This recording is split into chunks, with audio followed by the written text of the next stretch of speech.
आजच्या भागामध्ये आपण पाहणार आहोत की जानू आता घरात आलेली असते। घरात आल्यानंतर इकडे तिकडे सगळीकडे तिची नजर फिरत असते।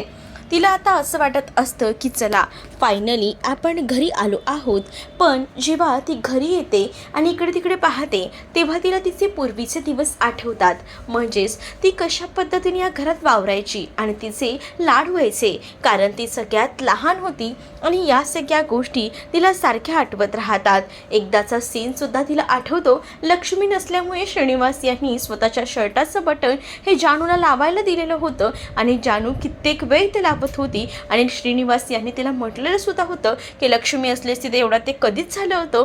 तर हा सगळा प्रसंग जानूला आठवतो।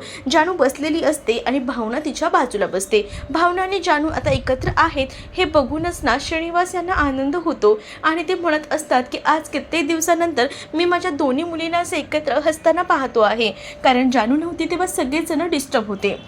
पण आता जानूला भावनाच्या गळ्यात जेव्हा मंगळसूत्र दिसतं तेव्हा ती आश्चर्यचकित होते आणि तिला विचारत असते की हे मंगळसूत्र तुझ्या गळ्यात कसं काय, म्हणजे मला सांग नेमकं काय आहे, तुझं लग्न कधी झालं, हे असे अनेक प्रश्न ती विचारू लागते। सगळ्यांनाच काय उत्तर द्यावं कळत नसतं। दुसरीकडे मात्र आता श्रीकांतने आनंदीला घेऊन जायचा निर्णय घेतलेला असतो आणि आनंदीला जेव्हा आता ते घेऊन जायचा निर्णय घेतो ना तेव्हा फॉरेनला जायला नकार द्यायचं काम मात्र सिद्धूचं असतं, कारण सिद्धूला ना आतापर्यंत आनंदी आपल्या मुलीसारखीच वाटत होती आणि आता ती त्याच्यापासून लांब जाणार हे मनात दुःख त्याच्या खूप जास्त होतं आणि त्यामुळेच ना आता ह्या सगळ्या काही गोष्टी ज्या आहेत त्या खूप जास्त त्रासदायक होत असतात। म्हणून सिद्धूने आता कॉल केलेला असतो।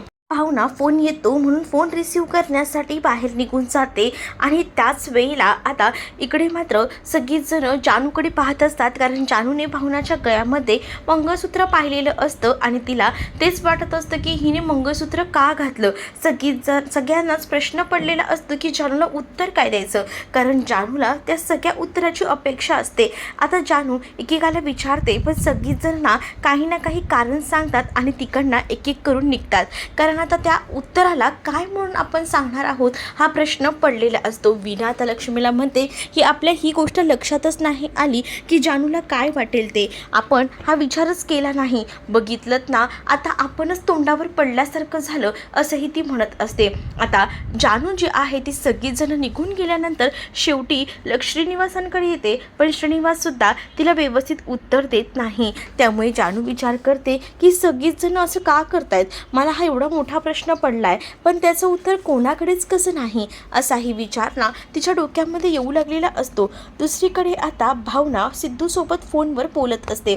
सिद्धू म्हणत असतो की भावना तुम्ही कुठे आहात, लवकरात लवकर घरी या, इथे एक प्रॉब्लेम झाला आहे, इकडे श्रीकांत आला आहे। श्रीकांत आणि तिकडे काय झालं आहे त्यावर आनंदीला ते आपल्यापासून लांब घेऊन जाणार आहे, आनंदीला तो लवकरच फॉरेनला घेऊन चाललाय, त्याच्यासाठीच तो मला हे सगळं सांगायला इथपर्यंत आलेला आहे। तुला ह्या सगळ्या गोष्टी माहिती आहेत का, या सगळ्याचं काय करायचं, कारण आनंदी आपल्यापासून लांब जाणार ही गोष्ट मला सहन होत नाहीये, तू काही कर पण लवकरात लवकर इथे ये असं देखील आता सिद्धूने सांगितलेलं असतं। भावना म्हणत असते की थांबा तुम्ही काळजी करू नका, मी येतेच लवकर, आणि असं बोलून भावनाने आता सिद्धूला शांत केलेलं असतं। पण भावनाला सुद्धा आनंदी आपल्यापासून लांब जाणार ही गोष्ट आधीच माहिती होती, कारण आदल्या दिवशी त्याने चेक द्यायला बोलवलेलं होतं आणि त्यानंतर आधीच जेव्हा श्रीकांत आला होता तेव्हाच कुठेतरी भावनाला त्याचा सुगावा लागला होता। त्यामुळे भावना जेव्हा सिद्धूकडनं ही गोष्ट कळते तेव्हा जास्त रिॲक्ट होत नाही। दुसरीकडे आता जानू ही गेलेली असते आणि जानू जेव्हा ही बँकेकडे जाते तेव्हा बँकेला विचारायचा प्रयत्न करत असते की मी एवढे दिवस हॉस्पिटलला होते, म्हणजे नेमके किती दिवस मी हॉस्पिटलला होते, काय काय घडलं आहे माझ्यासोबत ते सांग। मग तो सांगतो की तुला ताप आला होता म्हणूनच तू हॉस्पिटलमध्ये होतीस, 4 दिवस झालं तू ताप आला होतास म्हणून ॲडमिट होतीस, खूप जास्त गरम झाली होतीस म्हणून तुला आपल्याला ॲडमिट करावं लागलं। मग या 4 दिवसात भावनाताईचं लग्न झालं, हो भावनाताईचं लग्न झालं आणि त्यानंतर तिला मुलगी आहे असंही आता बँकी सांगतो. मग ह्या सगळ्या गोष्टींचा विचार करून जानू तर आता चकित होते. जानू म्हणते 4 दिवसात हे सगळं काही कसं काय शक्य आहे? एक वेळ लग्न मी पॉसिबल करू शकते, पण या सगळ्या गोष्टी म्हणजे मुलगी पण आहे, काय बोलतोयस तू? नंतर बँकी सांगतो की मी मस्करी करतो. बँकेच्या लक्षात येतं की जानूला आता ह्या सगळ्या गोष्टी सांगणं खूप जास्त रिस्की आहे. जानू या सगळ्याचा विचार जास्त खोलवर करेल आणि तिला त्रास होईल, म्हणूनच आता तो खोटं असं सांगतो आणि म्हणू लागतो की खरं तर भावनाने गळ्यात मंगळसूत्र घातलं आहे ना, ते तिच्या ऑफिसमध्ये एका नाटकामध्ये तिने भाग घेतला आहे आणि त्यासाठी तिने हे मंगळसूत्र घातलं आहे आणि साडीसुद्धा. अच्छा, हे असं आहे तर. पण घरात बघा ना, कोणीच मला काही सांगितलं नाही. घरातले उगाच सगळीजण माझी फिरकी घेत आहेत, पण आता मीही तेवढीच हुशार आहे, आता सगळ्यांची मीच फिरकी घेते असं देखील आता जानू म्हणत असते. आणि जानू आता आतमध्ये जाते आणि सगळ्यांना आरडाओरडा करून बोलवून घेते. तिथे आता भावनाही आलेली असते. भावना तिथे आल्यानंतर आता जानू तिला म्हणत असते की मला सगळं काही कळलेलं आहे. तुला असं वाटत असेल की या सगळ्या गोष्टी तू माझ्यापासून लपवून ठेवशील आणि सगळं तुझ्या मनासारखं होईल, तर हा तुझा भ्रम आहे. कधी ना कधी या गोष्टी कळतात, तसं मलाही आता हे सगळं कळलेलं आहे. भावना घाबरलेली असते की जानूला नेमकं कळलंय तरी काय. पण त्याच वेळेला जानू हसतच म्हणत असते की भावना ताई, तू एका नाटकामध्ये भाग घेतलायस, मग ही गोष्ट तुला सांगायला काय झालं होतं? कशाला इतकी हायपर होतेस? अगं पण हे नाटक कशासाठी आणि या सगळ्या गोष्टी तू कधीपासून करायला लागलीस? त्यावर मात्र आता भावना म्हणत असते की खरं तर ना, या कल्चरल ॲक्टिव्हिटी तुलाच जमतात, पण खरं तर मला ह्या गोष्टी नकोच होत्या. पण काय करणार, ऐन वेळेला हे पात्र साकारायला तिथे कोणीच नव्हतं. मग मी विचार केला की कोणीच नसण्यापेक्षा आपण करू शकतो ना हे पात्र, आणि म्हणूनच मी ह्याच्यामध्ये सहभाग घेतला. पण नाटक नेमकं कशा संदर्भात आहे, अचानक नाटक वगैरे कसं काय ठेवलं, हे याबद्दल देखील ती आता म्हणत असते. जेव्हा आता या सगळ्या गोष्टी ती बोलते तेव्हा मात्र लगेच लक्ष्मी म्हणते की अगं जानू, तुला माहीत नाही का, आता मराठी भाषा दिन आहे, मराठी गौरव दिन, त्यासाठी हे सगळं काही आहे, म्हणूनच त्यांच्या ऑफिसमध्ये हे नाटक ठेवलेलं आहे असं देखील आता सांगण्यात येतं. जेव्हा ही गोष्ट जेव्हा जानूला कळते ना, तेव्हा जानू म्हणते की बरं, अच्छा असं आहे का नाटक, मग तू मला घेऊन जाशील ना तुझ्या ह्या नाटकाच्या कार्यक्रमाला? मलासुद्धा बघायचं आहे की हा कार्यक्रम नेमका कसा चालतो ते. पण आता भावनाला लगेच उत्तर जमतं आणि मग भावना बोलत असते की तुला खरंच मी नेलं असतं, पण एकतर प्रॉब्लेम आहे. काय प्रॉब्लेम आहे सांग ना, तू सांगितलं नाही तर कसं कळणार? खरं तर ना, हा जो प्रोग्राम आहे ना, तो आमच्यातच आहे, म्हणजे ऑफिसच्याच स्टाफमध्ये हा प्रोग्राम होणार आहे, त्यामुळे तुला इन्व्हाइट मी करू शकत नाही असं देखील आता जानूला भावना कसं सांगू लागते. आता खरं तर भावनाला इमर्जन्सीमध्ये जायचं असतं आणि त्यामुळेच भावना म्हणत असते की आई मी येते, कारण तिला ना सिद्धूचा कॉल आलेला असतो. दुसरीकडे मात्र ह्या संतोषचं असं म्हणणं असतं की काय चाललंय, काय करताय काय तुम्ही लोक, किती ते खोटं बोलतात. त्यावर इथे मात्र आता श्रीनिवास त्याला ओरडतात आणि तू शांतच बस असं सांगतात. त्याबरोबर आता श्रीनिवासाने सांगितले म्हटल्यावर शांत हे बसावंच लागणार असतं. पण आता भावनाच्या गळ्यामध्ये मंगळसूत्र असतं, ते काढायला सुद्धा जानू पुढे जाते आणि जानू म्हणत असते की नाटकासाठी घातले ना, मग आता बाहेर जाताना पण तू हेच मंगळसूत्र घालून जाणार आहेस का? पहिल्यांदा ते मंगळसूत्र काढून टाक असंही म्हटलं जातं. पण त्यावेळेला आता जर मंगळसूत्र काढायला सांगितलं जातं तेव्हा मात्र ती थोडी घाबरते, पण लगेच ती जाते, कारण नाटकाचं आहे तर ती प्रॉपर्टी त्यांना द्यायला हवी असं बोलून ती जाते. तेवढ्यातच विश्वा तिथे येतो. विश्वाला दारात आलेलं पाहून जानू आता चकित होते. म्हणजे ना, जानू विश्वाला सुद्धा विसरलेली असते. बापरे, हे खूपच अनपेक्षित दाखवलेलं आहे, कारण कन्नड मालिका जी आहे ना, त्यामध्ये असा कोणताही सीन नव्हता की ती विश्वाला सुद्धा आठवत नाही आहे. उलट ती तिकडे विश्वाला आठवत होती आणि इथे विश्वाला सुद्धा ती विसरून गेली आहे. आणि त्यामुळेच आता जेव्हा विश्वासमोर येतो तेव्हा ती विचारते की तुम्ही कोण? विश्वा थोडा वाचकळतो, ही असं का करते? दुसरीकडे भावना तिथे पोचलेली असते आणि भावना जेव्हा जाऊन पोचते तेव्हा सिद्धूला सांगू लागते की काय झालं आहे. तर सिद्धू म्हणतो की श्रीकांत आले आहेत, ते आपले आनंदीला घेऊन जाणार आहेत. ही गोष्ट जेव्हा आता कळते ना, तेव्हा मात्र आता भावनाला धक्का बसतो आणि आनंदीला आपल्यापासून लांब जावं लागणार हे कुठेतरी तिने मनातून आधीपासून स्वतःला समजावून सांगितलेलं असतं. पण सिद्धूची या सगळ्याला तयारी नव्हती. भावना आता सिद्धूला समजावते आणि म्हणत असते की हा प्रसंग कधी ना कधी घडणार होता, त्यात तुम्ही एवढं टेन्शन घेऊ नका. पण भावना, तुला कळतंय का हे कसं होऊ शकतं? नाही, मी माझ्या मुलीला आपल्यापासून लांब जाऊ देऊ शकत नाही. पण पण त्यावेळेला भावना ही समजावू लागते आणि भावना म्हणत असते की सिद्धिराज, मला कळतंय तुम्हाला आनंदीची सवय झाली होती, पण आनंदीचा खरा बाप हा श्रीकांत आहे व त्यामुळे श्रीकांतचा तिच्यावर पूर्णपणे हक्क आहे. आपण त्यामध्ये जास्त काहीच इन्व्हॉल्वमेंट करू शकत नाही. तुम्ही मला समजून घेताय का? मला नेमकं काय म्हणायचं आहे ते. आणि त्याच वेळेला जेव्हा श्रीकांत पुन्हा आले होते ना आणि तेव्हा मला दिसत होतं की या सगळ्यामध्ये तुमची सुटका होणार आहे, तेव्हा मी आज विचार केला की चला या सगळ्यामध्ये तुमची सुटका होणार आहे, पण या सगळ्यात आनंदीही माझ्यापासून दुरावली जाणार आहे हेही मला कळत होतं. पण त्यावेळेला मला जे सोयीस्कर वाटलं ते मी केलं. पण मी तुम्हाला खरंच सांगते की आता जे काही होते ते आपण सांभाळायला हवं, त्याला सामोरं जायला हवं. दुसरीकडे जानू आता विश्वाला बघते आणि ती विश्वाला म्हणत असते की कोण तू इथे काय करतोयस, असे सुद्धा ती प्रश्न करू लागते. त्यावर विश्वा तिच्याकडे बघतो आणि म्हणतो की जानू, तू असं काय बोलतेस, तू मला ओळखत नाहीस का? आता पुन्हा एकदा विश्वाने जानू अशी हाक मारल्यामुळे आता मात्र जानू पूर्णतः कन्फ्यूज झालेली असते आणि ती म्हणत असते की माझ्या घरातल्यांचाच हक्क आहे फक्त मला जानू बोलायचा, आणि तू कोण आहेस? आता जेव्हा ती स्वतःची ओळखसुद्धा दाखवायला तयार नसते ना, तेव्हा मनातून खचलेला हा विश्वा विचार करतो आणि त्याच वेळेला विश्वाला आठवतं की तो जाताना जानूला म्हटलासुद्धा होता की तू एकदा निघून गेलीस तर तू मला विसरशील तर नाही ना. तेव्हा जानूने सांगितलेलं होतं की मी कोणत्याही गोष्टी विसरणार नाही, मी कायमच लक्षात ठेवीन, तुला तर कधीच विसरू शकत नाही, असं देखील म्हटलेलं असतं. जेव्हा या सगळ्या गोष्टी आठवतात ना, तेव्हा मात्र आता विश्वाला खूप जास्त मनातून वाईट वाटतं. मग विश्वाला आता लक्ष्मी समजावू लागते आणि लक्ष्मी म्हणत असते की तू वाईट वाटून घेऊ नकोस, तुला सगळ्या काही गोष्टी मी सांगते. कारण विश्वाना आता अक्षरशः रडायला लागतो, कारण त्याच्यासाठी हा मोठा धक्का असतो आणि तो आता या सगळ्यामध्ये त्रास करून घेत असतो. तिथे भावनासुद्धा सिद्धूला समजावत असते आणि सिद्धूला म्हणत असते की तुम्हाला मला कळते की त्रास होतोय, पण हा त्रास करूनसुद्धा आपण काय करणार आहोत? आपल्याकडे काही सिद्धिराज ऑप्शन नाही आहे, तुम्ही समजून घ्या मला काय म्हणायचं आहे ते. आनंदी त्यांची मुलगी आहे आणि आपल्याला हा निर्णय आता घ्यावाच लागणार आहे. आनंदीचं जर चांगलं होणार असेल तर मग आता सिद्धू जो आहे तो ॲक्सेप्ट करायला तयार नसतो, पण भावना त्यावेळेला सिद्धूला मिठी मारते आणि कसं बसं त्याला शांत करण्याचा प्रयत्न करत असते आणि ती त्याला म्हणत असते की सिद्धिराज प्लीज प्लीज शांत व्हा, प्लीज माझ्यासाठी शांत व्हा. हे सगळं आनंदी हळूच काचेतनं पाहत असते. पण आता सिद्धूला असं वाटत असतं की आनंदी आपल्यापासून लांब गेली तर आपण पूर्णतः हरून गेलेलो असू, आपल्यासाठी असं काहीच नाही. पण भावनाने त्याला पकडून ठेवलेलं असतं ना, त्यामुळे कुठेतरी आता भावनालाही असंच वाटत असतं की आपण अशा पद्धतीने जर त्याला सांभाळून घेतलं तर तो नक्कीच आपल्याला या सगळ्या गोष्टी ज्या आहेत त्या ओळखेल आणि तोसुद्धा स्वतःमध्ये काहीतरी बदल करेल आणि म्हणूनच तिने हे सगळं काही केलेलं होतं.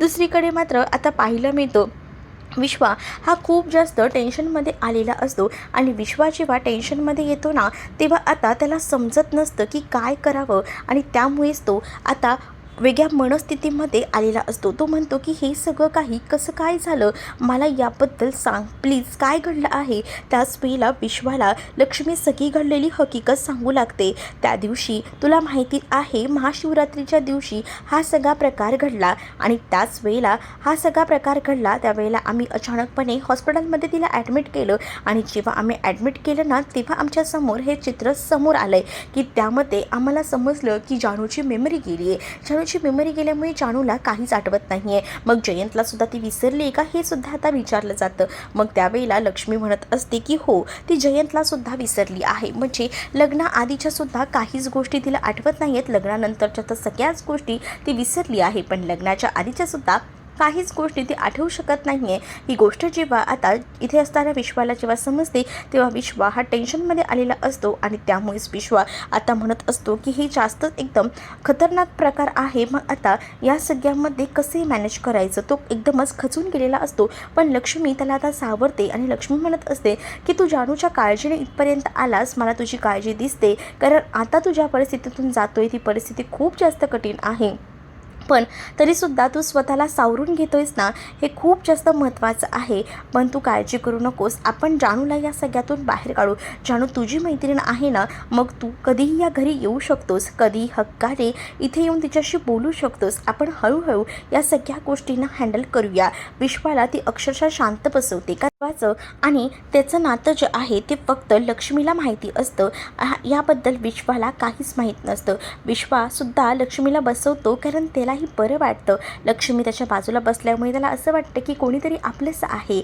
आईचा आधार वाटू लागतो आणि म्हणूनच तो म्हणतो की मला कळतंय की जानूची अवस्था खूपच जास्त बिकट झालेली आहे, पण जानूची आपण काळजी घ्यायला हवी. पण लक्ष्मी म्हणत असते की माझ्या मनामध्ये खूप जास्त गोंधळ उडाला आहे, पण मला या प्रश्नांची उत्तरं तूच देऊ शकतोस. दुसरीकडे सिद्धू आता भावनाच्या मिठीमुळे खूप त्याच्यामध्ये बदल झालेले असतात. म्हणजेच काय तर तो आता म्हणत असतो की मला बऱ्याच गोष्टी कळत आहेत.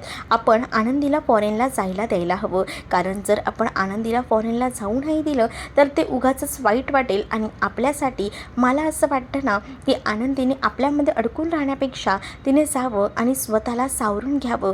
पण तू बोलतेस तेही बरोबर आहे. जर तिचे वडील म्हणून श्रीकांत काळजी घेणार असेल आणि आपण त्याला जर इथे हट्टाने तिला ठेवायला सांगू तर त्यामध्ये सुद्धा प्रॉब्लेम होऊ शकतो. त्यापेक्षा तू म्हणतेस तेही मला पटते, आपण तसंच करूया असंही आता म्हटलं जातं.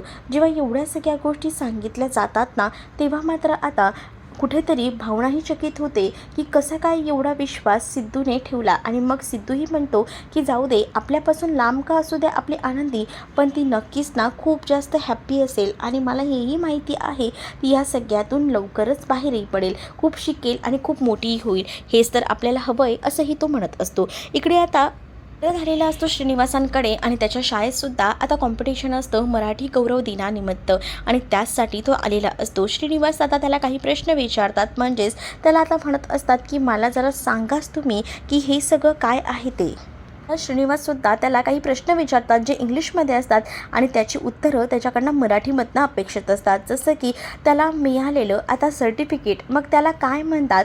मग तो म्हणतो की सॉरी आजोबा, पण विसरलो, तुम्ही याआधी माझ्याकडनं ह्या सगळ्याची तयारी करून घेतली होती पण आता मला आठवत नाही आहे. आणि त्याच वेळेला प्रशस्तीपत्रक असं म्हणतात. खरंच ना आजोबा, तुम्हाला एकदम भारी भारी येतं हा सगळं काही. आता आजोबा त्याला म्हणत असतात की तुला ते कविता शिकवली होती ती येते का. मग आता वरद म्हणतो की हो आजोबा येते ना मला. मग आता वरद ती कवितासुद्धा बोलून दाखवतो. वरद जेव्हा आता ती कविता बोलून दाखवतो तेव्हा वरदच्या चेहऱ्यावरचा आनंद आणि वरदने परफेक्ट बोललेली कविता, त्यामुळे श्रीनिवास हे खूप जास्त खुश झालेले असतात आणि त्यांना कळत असतं की हे सगळं काही जे आहे ते फायनली आपल्या या श्रीनिवास यांनी शिकवलेल्या ट्रेनिंगमुळे, आणि त्यामुळेच आता तो खूप जास्त खुश होऊन ती कविता बोलून दाखवतो. त्यामुळे श्रीनिवासही खूप जास्त खुश असतात.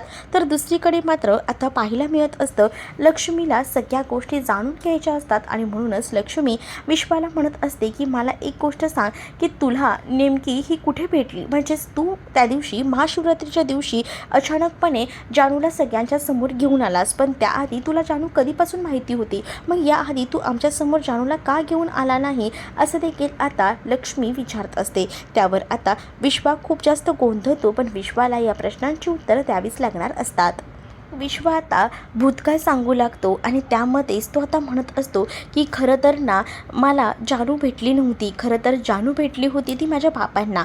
बाबा जे आहेत ते माझे खरं तर एका ठिकाणी गेले होते आणि तेव्हा त्यांची गोव्याला मीटिंग होती आणि त्याच वेळेला गोव्याच्या एका बॉर्डरवरती त्यांना भेटली होती. आणि जेव्हा बाबांचा एक मोठा अपघात होणार होता त्यावेळेला बाबांना खूप मोठ्या अपघातातून जानूने वाचवलं होतं आणि जानूने आपली ओळख तनू अशी सांगितली होती. तनू म्हणून ती या घरामध्ये आमच्या घरात आली होती आणि ती बहुतेक दिवस मला माहितीही नव्हती की ती होती ते, हेही आता तो सांगत असतो. म्हणजे स्वतःच्या मामाच्याच घरात मामाचा जीव वाचवून ती गेली होती ही गोष्ट आता लक्ष्मीला कळलेली असते. आणि त्याच वेळेला विश्वाला ती विचारत असते मग पुढे काय झालं. मग विश्वास सगळी ओळख सांगत असतो. ती तनू म्हणून राहत होती, पण तेव्हा तिच्या मेमरीमध्ये तसा काही फरक नव्हता, पण ती तशी आयडेंटिटी घेऊन माझ्या घरात राहत होती. मला तर कित्येक दिवस माहीतही नव्हतं की ती माझ्या घरात आहे. ती माझ्यासमोर जेव्हाही यायची ना तेव्हा डोक्यावरनं पदर घेऊन राहायची आणि त्यामुळे सगळ्यांना असं वाटायचं की ती तनूच आहे. पण मला जेव्हा माझी एंगेजमेंट होती तेव्हा ती गाणं गात होती, तेव्हाच मला वाटलं की हा जानूचा आवाज आहे आणि म्हणूनच मी चकित झालो की हा जानूचा आवाज आहे, एकदा विचारावं आणि बघावं. तेव्हा मला कळलं की ही जानू होती आणि त्याच दिवशी मला तिने सगळं सत्य सांगितलं. आता काय सत्य आहे हे सुद्धा नेमकं ऐकायचं असतं आणि म्हणूनच काय नेमकं तिने सांगितलं ह्याबद्दल आता लक्ष्मी विचारत असते. आणि लक्ष्मीला आता हे सगळं विचारल्यावर विश्वा तर आता शांतच राहतो. विश्वाला कळत नसतं की आता काय सांगावं, कारण सत्य सांगितले असं तर म्हणून गेलेला असतो, पण नेमका काय भूतकाळ आहे, काय घडलं होतं का या गोष्टीबद्दल आता लक्ष्मीला जाणून घ्यायचं असतं. आणि यासाठी लक्ष्मी आता विचारत असते. विश्वा मात्र आता पुरता ब्लँक झालेला असतो, उत्तर काय द्यायचं कळत नसतं. भागामध्ये दाखवलंय श्रीकांतने आता ठरवलेलं असतं की त्याने स्वतःचा निर्णय मागे घेतलेला असतो आणि सिद्धू आणि भावनाला पूर्णपणे आनंदीचं पालकत्व त्याचं द्यायचं ठरलेलं असतं. त्यामुळे दोघंही खुश होतात. पण ही गोष्ट कुठेतरी रेणुकाला पटलेली नसते की आनंदी आता फायनली या घरात राहायला येणार ती. त्यामुळे आता ती थोडी नाराज असते. तुम्हाला हा भाग कसा वाटलाय कमेंटमध्ये नक्कीच सांगा आणि असेच अपडेट पाहत राहण्यासाठी चॅनलला सबस्क्राईब नक्कीच करा. महत्त्वाचं व्हिडिओला लाईक करा आणि लाईकच्या खाली एक हाईपचं सिम्बॉल आहे तर हाईपसुद्धा करा.